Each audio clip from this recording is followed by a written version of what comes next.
चिड़िया पड़ोसी थे। कौवा बहुत चालाक जबकि छोटी चिड़िया बहुत भोली। जितनी भी कोशिश करता मगर आखिर में बुरा कौवे का ही होता था। अपने डिब्बे में रोटी रखकर चिड़िया डिब्बा बांधती है और कौवे के घर जाती है। वो साइकिल की घंटी बजाती है। चिड़िया आ गई, गोरी चिड़िया आ गई, जल्दी से मुझे मेरा रोटी वाला डिब्बा और कुल्हाड़ा दे दो। कुल्हाड़ा और रोटी आज मैंने नहीं बनाई, तो चिड़िया से मांग कर खा लेना रोटी। चिड़िया मुझे रोज रोज रोटी नहीं देती, तुम ऐसा करो मुझे खाली डिब्बा ही दे दो। फिर कालू कौवा अपना कुल्हाड़ा और खाली टिफिन ले गए। कौवे भैया, कल साइकिल मैंने चलाई थी, आज आप चलाओगे। बैठो, तुम पीछे बैठो। फिर चिड़िया पीछे बैठ जाती है और कालू कौवा साइकिल चलाता हुआ घने जंगल की तरफ। अब तो जंगल में सूखी लकड़ियाँ भी कम पड़ गई हैं चिड़िया। अगर सूखी लकड़ियाँ खत्म हो गई तो हम क्या धंधा करेंगे? अगर सूखी लकड़ियाँ खत्म हो गई तो ऊपर वाला जरूर हमें कोई और काम। वो पहुँच जाते हैं। चिड़िया अपने कुल्हाड़े से एक सूखा पेड़ काटने लगती है और कालू कौवा भी अपने काम में लग जाता है।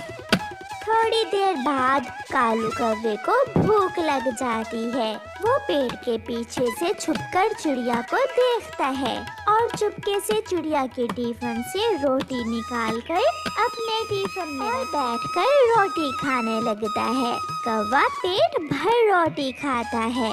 पेट तो भर गया, अब आराम से काम करूँगा।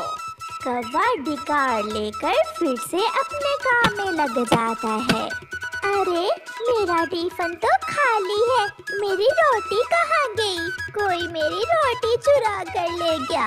आज फिर भूखे ही रहना होगा।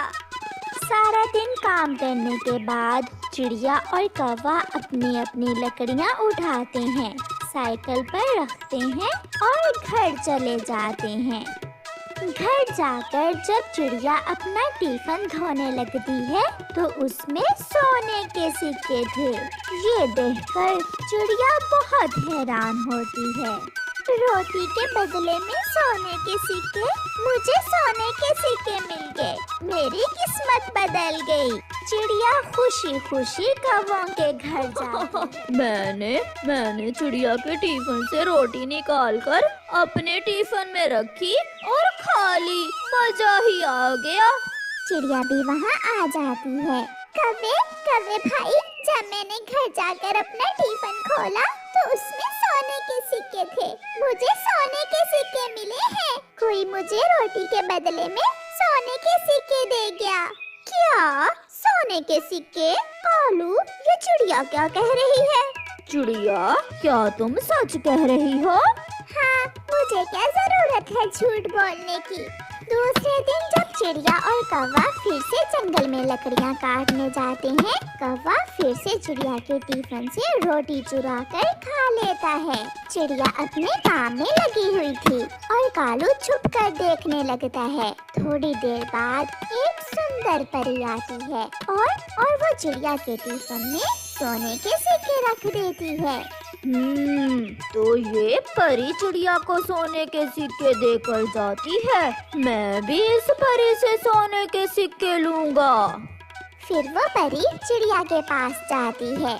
चिड़िया, वो कौवा बहुत बुरा है, वो हर रोज तुम्हारी रोटी चुरा कर खा लेता है। तुम्हें सोने के सिक्के मैंने ही दिए थे, तुम उस कौवे के साथ लकड़ियाँ काटने ना आया करो। सुंदर परी, आपने मेरी आंखें खोल दी, आपका बहुत बहुत धन्यवाद। मैं इन सोने के सिक्कों को बेचकर कोई और धंधा कर लूंगी। सुंदर परी गायब हो जाती है। चिड़िया आ जाओ, काम खत्म हो गया है, चलो घर चलें। तुम जाओ कालू कौवे, मैंने तुम्हारे साथ नहीं जाना है। चिड़िया, क्या हुआ? क्या तुम मुझसे नाराज हो? मुझे सुंदर परी ने सब बता दिया है। ऐसा कहते हुए चिड़िया अपनी साइकिल पर अपनी लकड़ियाँ रखती है और चली जाती है। मुझे भी सब पता चल गया है। कल मैं भी इस सुंदर परी से सोने के सिक्के जरूर लूंगा। फिर कालू कौवा घर चला जाता है। गोरी गोरी, मैंने देख लिया है। वो सुंदर परी है जो चिड़िया को सोने के सिक्के देती है। कालू, कल हम भी उस सुंदर परी से सोने के सिक्के जरूर लेंगे।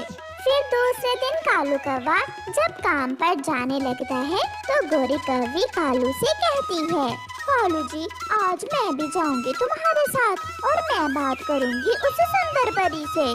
चलो चिड़िया को साथ लेते हैं और काम पर जाते हैं। फिर कौवा और कौवी चिड़िया के घर जाते हैं। नहीं, मुझे तुम्हारे साथ मिलकर काम नहीं करना, तुम जाओ। जिस सुंदर परी ने मुझे सोने के सिक्के दिए हैं उसने मुझे सब बता दिया है, तुम बुरे हो। ठीक है चिड़िया, अगर ज्यादा चूचूंगी तो जान से मार दूंगी मैं तुम्हें। गोरी और कालू कौवा गुस्से में वहाँ से चले जाते हैं। रास्ते में उन्हें एक घोंसले में बीमार तोता आवाज देता है, कौवा, कौवा, मैं भूखा हूँ, मुझे कुछ खाने को दे दो तो आपकी बड़ी कृपा होगी मुझ पर। कालू, इतना टाइम नहीं है जो इस मिट्ठू की बातें सुने। चलो चलो जल्दी चलो, उस सुंदर परी से सोने के सिक्के लेते हैं जाकर।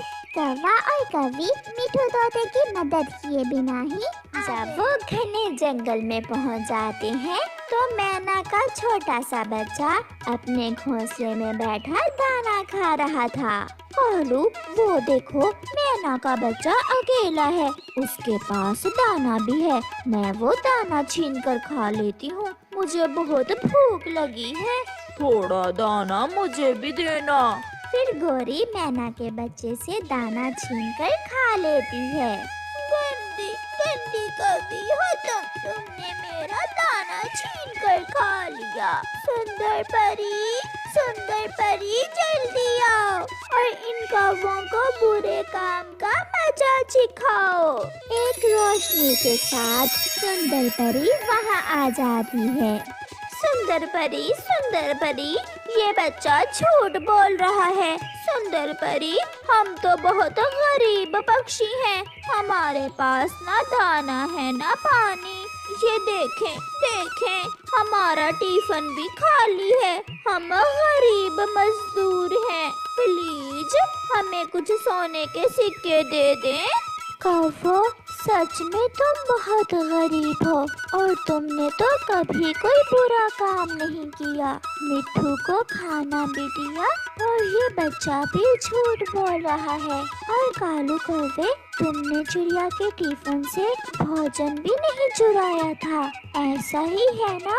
हाँ सुंदर परी, आपने सब ठीक देखा। हम तो बहुत अच्छे कौवे हैं, बस थोड़े से सोने के सिक्के मिल जाएं तो हम गरीबों की और भी ज्यादा मदद करेंगे।